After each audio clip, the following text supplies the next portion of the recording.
आज आपण आलू चीज पराठाची रेसिपी पाहणार आहोत। मुलांचा फेवरेट असा हा चीज पराठा। पराठा लाटताना फाटतो किंवा जेव्हा आपण भाजतो तेव्हा फुटतो, तर असं होऊ नये यासाठी काही टिप्स आहेत ज्या मी तुमच्यासोबत शेअर केलेल्या आहेत, ज्यामुळे तुम्ही पराठा एकदम सहजपणे बनवू शकता। तर बघू शकता मस्त असा हा चीजी पराठा मुलं तर आवडीने खातील। त्यासाठी काय करायचं, सर्वप्रथम आपल्याला पीठ मळून घ्यायचं आहे। तर इथे मी 2 कप गव्हाचं पीठ घेते। कुठली एक वाटी घ्या, त्याने मापून घेतलात ना का परफेक्ट तुमचं हे असं गव्हाच्या पिठाची पीठ मळून होईल। तर इथे 2 कप आपण गव्हाचं पीठ घेतलेलं आहे। त्यानंतर आता आपला पराठा ढाबा रेस्टॉरंटसारखा एकदम सॉफ्ट आणि टेस्टी होण्यासाठी आणि लाटताना फुटू नये यासाठी काही एक पदार्थ आहे जो आपण यामध्ये वापरणार आहोत, तो म्हणजे बेसन। तर इथे पाव कप बेसन घातल्यामुळे काय होतं, पिठाला एक छान असा लवचिकपणा येतो आणि आपलं जे पीठ आहे ते आपण जेव्हा लाटतो पराठा तेव्हा फाटत नाही। त्यामुळे यामध्ये बेसन नक्की घाला आणि खस्ता असा खुसखुशीत पराठा तयार होतो। तर चवीनुसार आता यामध्ये मीठ घातलं, तर हे तिन्ही साहित्य चांगलं एकजीव करून घेऊया। व्यवस्थित मिक्स करून घ्यायचं आहे। एकदा माझ्या पद्धतीने हा पराठा बनवून बघा, खरंच खूप टेस्टी लागतो। आता यामध्ये साधं पाणी घालून आपण हे पीठ चांगलं जेव्हा आपण रेग्युलर चपातीसाठी मळतो त्यापेक्षा थोडंसं घट्ट मळायचं, जास्त पातळ पीठ मळायचं नाही आहे। तर थोडंसं पाणी घालून आपण हे थोडंसं घट्टसर असं पीठ मळून घेऊया। लक्षात ठेवा, जास्त जर पातळ मळलात तर काय होईल माहिती आहे, पराठा लाटताना प्रॉब्लेम येईल। त्यामुळे कारण आपल्याला हे पीठ थोडा वेळ रेस्टसाठीही ठेवायचं असतं, म्हणजे थोडा वेळ मुरत ठेवलं ना का पीठ पराठा चांगला लाटला जातो। त्यामुळे एकदम पातळ जर मळलात तर पीठ अजून थोडं पातळ होईल। त्यामुळे थोडंसं घट्टच मळायचं आहे। बघा, थोडंसं तेल लावून मी अजून हे पीठ मळून घेते। थोडं घट्टच मळलेलं आहे। मुलांना टिफिनमध्ये देण्यासाठी एक उत्तम पर्याय, मस्त टेस्टी लागतो हा चीज पराठा। तर नक्की बनवून बघा। आता पीठ मळून झालं आहे, थोडा वेळ याला आपण ओल्या कापडाने किंवा सुक्या कापडाने झाकून 15 ते 20 मिनटं साईडला ठेवूया। तोपर्यंत आपण यामधलं जे स्टफिंग आहे ते बनवून घेऊया। पीठ व्यवस्थित मुरलं पाहिजे, लक्षात ठेवा। 10 ते 15 मिनटं तरी साईडला ठेवा। आता इथे मी उकडलेले बटाटे घेतलेले आहेत, 4 मोठ्या साईजचे बटाटे घेतलेले आहेत। 4 ते 5 बटाटे घ्या।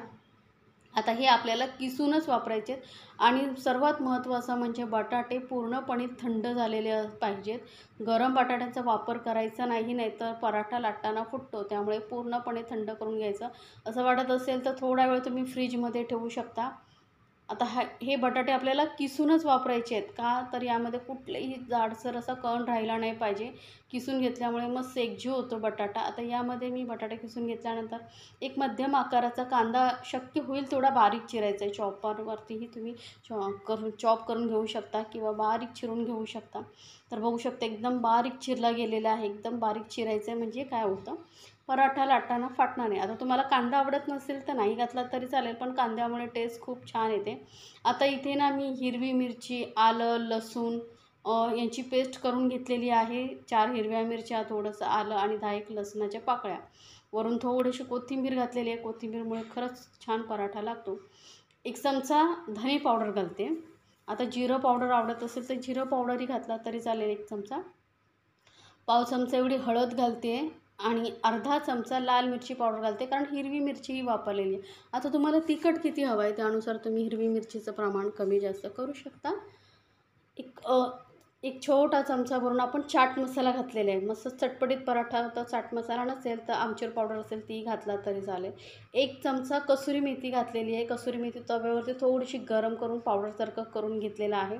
आता हे सर्व बेसिक साहित्य ॲड झाल्यानंतर यामध्ये घालायचं आहे चवीनुसार मीठ। लक्षात ठेवा, हे स्टफिंग तेव्हाच बनवायचं जेव्हा तुम्हाला पराठा बनवायला घ्यायचा असेल, कारण यामध्ये आपण कांदा घातलेला आहे ना। तर कांदा घातल्यामुळे काय होतं, थोडे पाणी सुटू शकतं मीठ लागल्यामुळे। तर जेव्हा पराठा बनवायला घ्यायचं असेल तेव्हा स्टफिंग तयार करून ठेवा। आता हे आपलं स्टफिंग पराठ्याचं झालं आहे तयार, बेसिक मस्त झटपट, आणि पीठही आपलं चांगलं सेट झालेलं आहे। बघू शकता मस्त मुरलं गेलेलं आहे। आता याचे आपण रोजची जी पोळी लाटतो त्याच्यापेक्षा थोडंसं किंचित मोठा असा गोळा घ्यायचा, जास्त मोठा नाही घ्यायचा, छोटा। हे बघा, या पद्धतीने याचे असे छोटे छोटे बॉल आपण बनवून घेऊया। आता काय करायचं, आपल्याला पराठा बनवायला घ्यायचा आहे। तर आधी पिठाच्या गोळ्याला थोडं सुकं पीठ लावून घ्यायचं. यामुळे काय होतं, पारी बनवायला सोपं पडतं. तर मध्यभागी जाड आणि साईडच्या कडाने आपल्याला पातळ करत यायचं आहे. एकदम मोठी अशी पारी करून घ्यायची, म्हणजे आपल्याला सारण भरायला सोपं पडतं.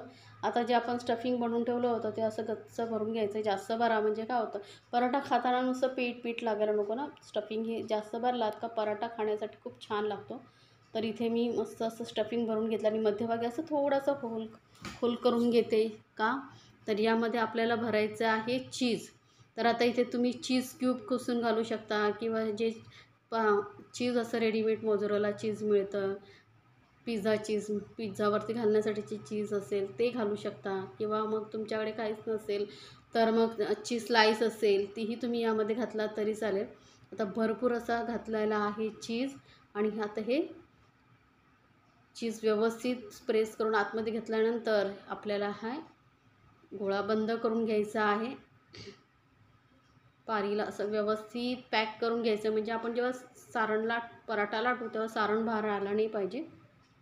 आता परत याला वरून थोडं सुकं पीठ लावून घ्यायचं. सुकं पीठ व्यवस्थित लावा, म्हणजे काय होतं, जेव्हा आपण पराठा लाटतो ना तेव्हा तो फाटत नाही. असं वाटलं की तुम्हाला कुठे चिकटतो आहे तर थोडंसं सुकं पीठ लावा. हलक्या हाताने आपण हे आधी फिरवून घ्यायचं आणि हलक्या हाताने लाटत जायचं. जास्त प्रेशर द्यायचं नाही, जास्त घाई करायची नाही. दोन्ही साईडने व्यवस्थित लाटत घ्यायचं आहे. म्हणजे काय होतं, जर तुम्ही एका साईडने लाटत राहिलात तर काय होईल माहिती आहे, खालच्या साईडला पिठाचा जो जाडसर होईल आणि मग वरून पातळ होईल. एकसमान लाटला जाणार नाही पराठा. मग खाताना तुम्हाला एका साईडलाच पिठासारखं वाटेल. त्यामुळे दोन्ही साईडने अलगद फिरवून आपण हा पराठा लाटून घेतलेला आहे. बघू शकता अजिबात कुठेही लाटताना वगैरे फाटत नाही आहे आणि इझिली लाटला जातो आहे. आणि शक्यतो एवढं ना पातळ करण्याचा प्रयत्न करा. असं जाड पराठा चांगला लागत नाही.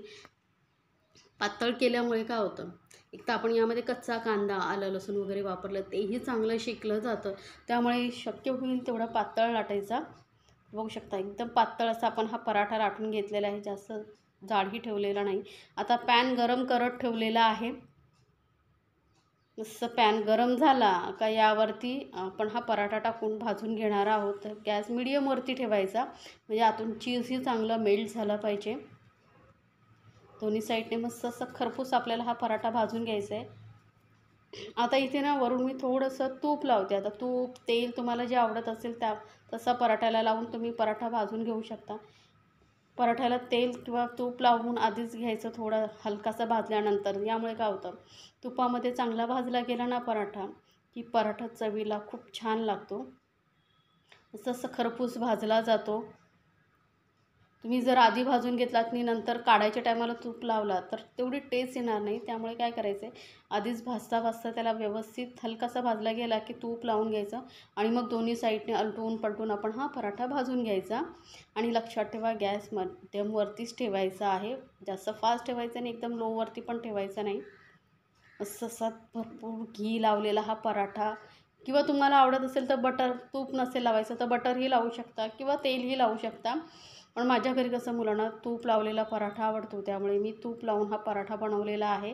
मस्त असा खमंग असा हा पराठा आपण भाजून घेऊया मीडियम गॅसवरती. तर होऊ शकता अजिबात शेकवतानाही फाटलेला नाही आहे. त्यामुळे ज्या मी टिप्स सांगते त्या फॉलो करून जर तुम्ही पराठा बनवला तर एकदम परफेक्ट असा हा पराठा तुम्ही बनवू शकता. कुठलाही प्रॉब्लेम तुम्हाला येणार नाही याची मी गॅरंटी सांगते. फक्त मी सांगितलेलं पिठाचं प्रमाण तुम्ही जर परफेक्ट घेतलात, बेसन यामध्ये किती मिक्स करायचं आहे, तर पराठा मस्त होतो. तर होऊ शकता असा खरपूस असा आपण हा पराठा भाजून घेतलेला आहे. तर याच पद्धतीने बाकीचेही पराठे मी भाजून घेते. तर गरमागरम हा पराठा आपला खाण्यासाठी झाला आहे तयार. मुलांना कसं चीज वगैरे घातलं तर मुलं आवडीने खातात. तर नक्की या पद्धतीने बनवून बघा. आणि जर रेसिपी आवडली तर चॅनलला लाईक्स, कमेंट्स आणि सबस्क्राईब करायला विसरू नका. सोबतच बेल आयकॉनवरती नक्की क्लिक करा, म्हणजे माझ्या नवीन रेसिपीची नोटिफिकेशन लगेचच तुमच्यापर्यंत पोहोचेल.